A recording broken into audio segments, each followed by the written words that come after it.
Hey everyone, welcome back to my channel. Today is going to be a wrap-up video.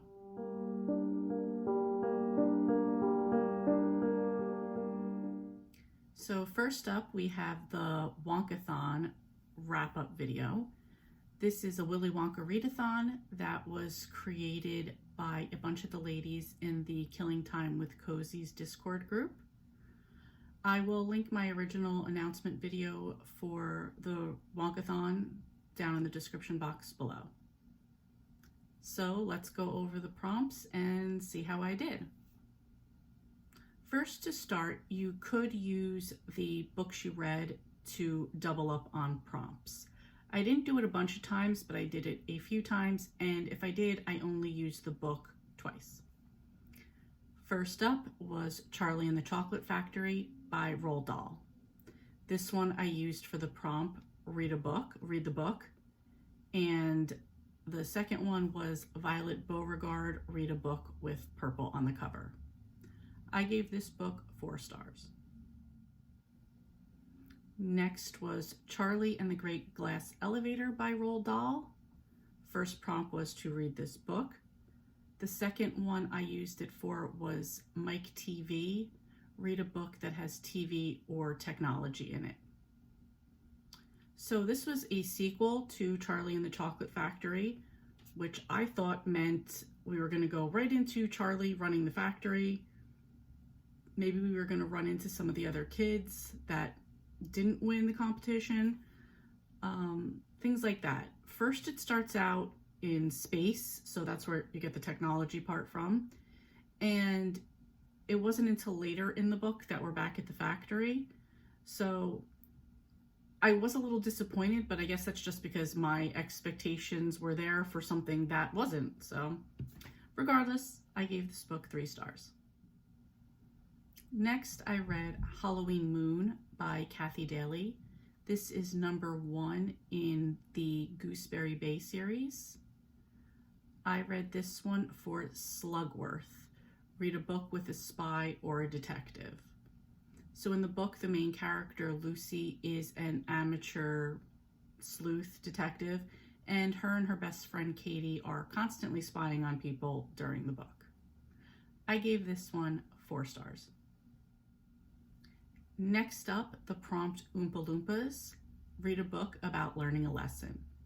For this, I read The Wife Upstairs by Rachel Hawkins. In this book, the main character, Jane, learns a lot of lessons, especially after she meets her new love, Eddie Rochester. This was also a retelling of Jane Eyre, which I've never read, so I know that kind of affected some people's opinion about this book. I didn't have a preconceived idea because I've never read Jane Eyre, so I gave this book 5 stars. Next, I read One Feta in the Grave by Tina Cashian. This is the 3rd book in the Kebab Kitchen mystery series. This filled 2 prompts. One is Charlie Bucket, read a book about winning a competition or that has a competition in it. The beginning of the book starts off with our main character, Lucy, judging a sandcastle competition on the beach. It also fulfilled the prompt for Augustus Gloop, read a book focusing on food. Lucy also manages her family's Mediterranean restaurant, and a lot of food is talked about during the book. I gave this book 2 stars. Next is Whispering Pines by Heidi Lang and Katie Bartkowski. This book fulfilled the prompt Willy Wonka, read a book with an eccentric character.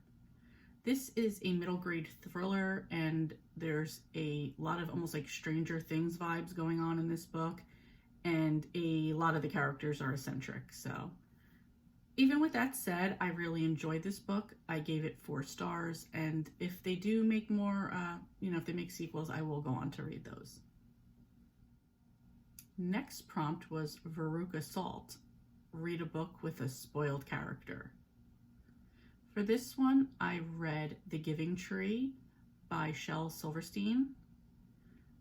This book is about a boy and a tree, and the boy is very spoiled, and he takes, and the tree gives till there's nothing left. Lots of lessons to learn in this book as well, but I felt that the boy was an extremely spoiled character. Very good lessons though, so I gave this book 4 stars. And the last book I read for the Wonkathon was The Wizpop Chocolate Shop by Kate Saunders. This book is very reminiscent of Willy Wonka and the Chocolate Factory, so it covered 2 prompts. Factory, read a book that takes place in a chocolate shop. This literally was a chocolate factory. And the title, read a book about chocolate. Again, this was very, very similar to Willy Wonka and the Chocolate Factory. It also had eccentric characters in it. I just loved it, so I gave it 4 stars. It was a very cute book, that middle grade, that takes place in London. So I'm going to put the bingo board that we had for the prompts right here. Everything in purple was the original prompt. The ones with the black are where I doubled up. So I'm only going to count the purple ones. So for that, I actually got 2 small bingos. Okay, so next on the list was the Killing Time with Cozies read along and scavenger hunt books. So the first prompt for the scavenger hunt was to read a book with a dog on the cover. For this one, I used Halloween Moon by Kathy Daly. This was the first one in the Gooseberry Bay series. I absolutely love this book. I love this series. I gave the first book 4 stars. On October 16th was our series read along, which is the Kebab Kitchen series. This was number 3, One Feta in the Grave, which I've already talked about a couple times, and I gave this one 2 stars. I am going to continue along with the series because there's only 2 more that are out already, so if I finish those, which will be by the end of the year, I will have another book completed or another series completed off my series about series list, and that's really what I'm focused on right now. After that, depending on how these next 2 books go, will really depend on if I continue the series, if there's any further books after that, so we'll see. On the 23rd, we had our second scavenger hunt pick, which was to read an autumn book, a fall book, a spooky book, a Halloween, something to do with this current season we're in right now. For this one, I read Thanksgiving Past by Kathy Daly. This was the 2nd book in the Gooseberry Bay series. I gave this one 5 stars. Okay, let me jump in right here and say I was doing a buddy read with Jessica at Lady Lovestead Reads. We were reading The Secret History by Donna Tartt. I DNF'd this at 27%, not because it was bad, just because it was going super slow for me, and I just wasn't in the mood for that, and it was just taking me out of my other books that I was really enjoying, so I DNF'd it. I really hope that Jessica loves it. I'm sure she will. It's a dark academia, like a classic dark academia, so I really hope that she loves it.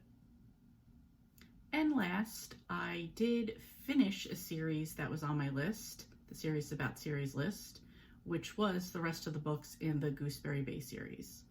I read number 3, Gooseberry Christmas, for the Golden Girls readathon.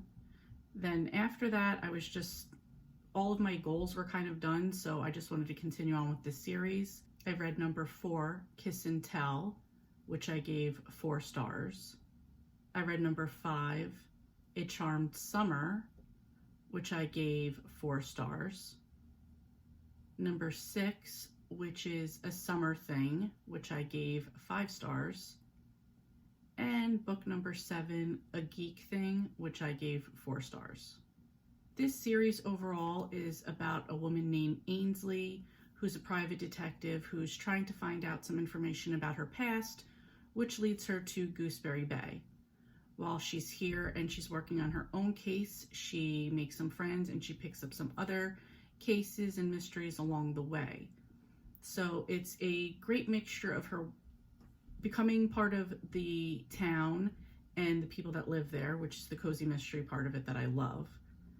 In addition, I love that you have her side story of her trying to figure out and learn about her past.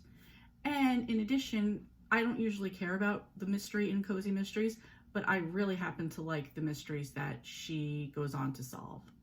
So I really enjoy this series overall. I also read her 2 out of her 3 Castaway Bay books, which I really enjoyed.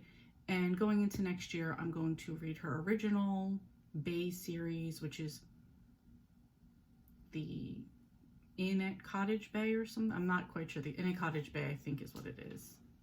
So that's it so far.